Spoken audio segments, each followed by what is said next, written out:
Okay, friends, tonight we're going to talk about yet another 90s just badass bench presser. That would be one JM Blakley.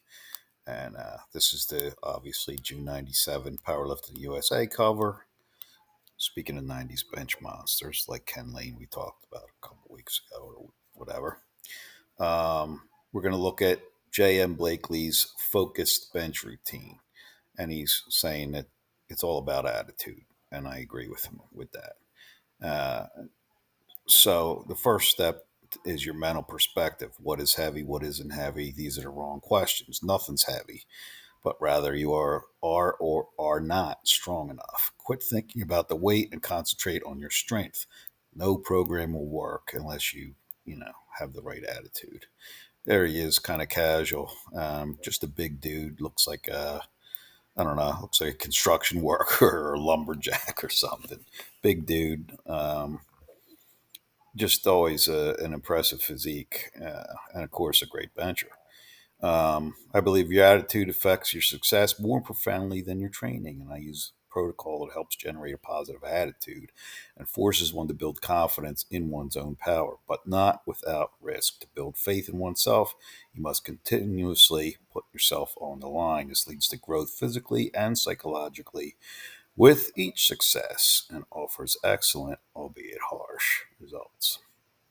Um, there he is again with the tank top, and obviously, just looking at the dude, you think, he must do a whole lot of shoulder work. Well, not when he was training for bench, which was most of the time. And we'll talk about that. I take a lot of singles at or near max. I believe you must ask of your body and mind in training what you expect of them in competition. The risk is, of course, overtraining, but that's minimized by the simplicity of the program. I do use soreness as a rule. Muscular soreness is trained through, but pain around the joints is a marker for backing off. As an athlete matures, he learns to become very tuned to his own body. And there he's saying, you don't get massive lifting light weights.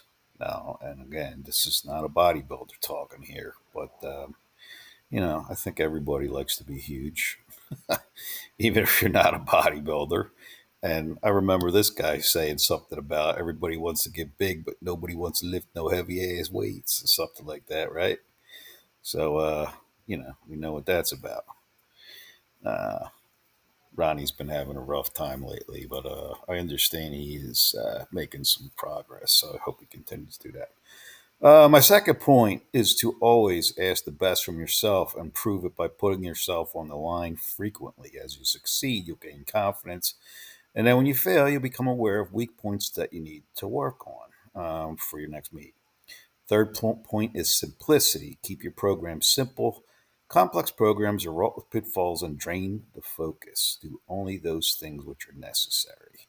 There he is getting prepped up, and it looks like he's wearing a denim shirt there, which I know Ernie Frains made. And you think, oh, multiply is so big deal. He's that benching in the sixes and sevens, but these are not like the multiply shirts of today. Fourth point is intensity has always more to do with trying better. It's learning to give all of your effort in a relatively short burst. Intensity has nothing to do with long, grueling workouts or exhausting lists of exercises that slowly fatigue you until you run out of energy, time, or attention span. It's forcing yourself to bring up all your concentration. And you can go back and read that panel if you like. Farther from the meet, say more than 6 to 8 weeks, I suggest 4 sets of 6 with a 1 second pause. Closer to the meet, switch to triples with just a bit longer pause.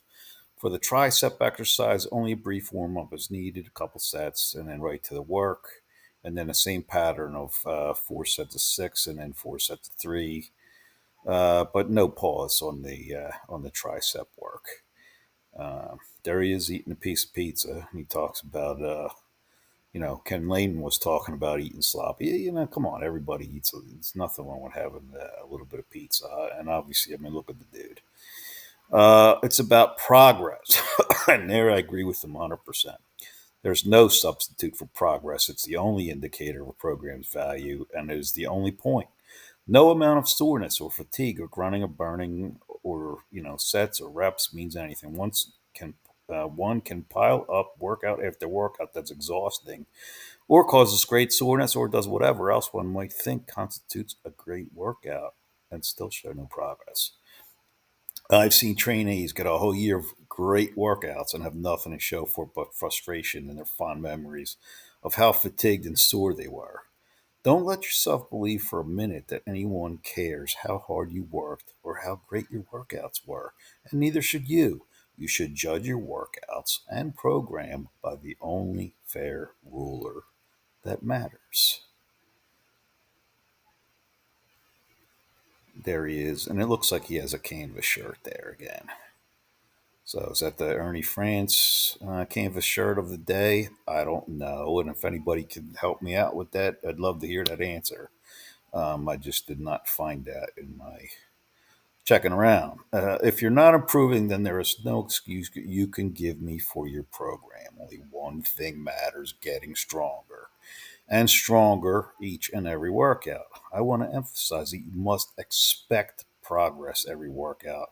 If you show no progress from one workout to the next, then why should you expect any improvement after a 2 month string of such workouts? Or 4 months, or 6 months? Keep accurate records also. This program is based on the above tenets. Follow simplicity. Again, there are just two exercises: one pressing movement that stresses the pecs and anterior delts, and one triceps movement that concentrates on lockout strength. There should be no more than two exercises per body part. Following intensity, you must learn to pack all of your effort into those two movements. If you can do three exercises in one workout, you have not learned to concentrate enough on the main things. And areas with Louis, obviously, he was a West Side Barbell guy, and then later with Elite FTS, and he still does videos. Obviously, we're all getting a little bit older.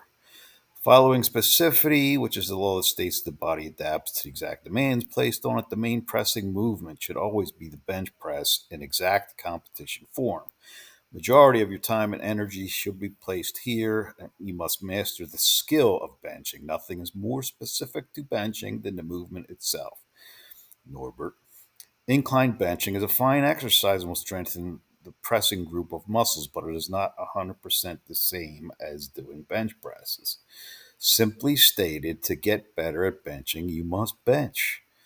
A second exercise should accentuate the elbow joint, but not completely isolate it. The goal is to learn to use the muscles together in concert to achieve an additive or even synergistic effect.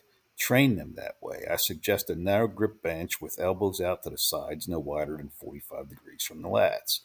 And then, of course, we have the JM press, which is kind of a combination of skull crushers and a close grip bench. Now, I have tried these to the best of my ability with nobody, I really just with the bar, elbows don't like it. You may have a different experience. Um, and that's with the barbell.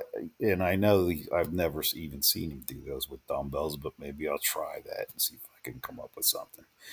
In addition, I recommend no shoulder work on this day or any other. It's too easy to overtrain this group because of the intensity and because of the mechanics of pressing.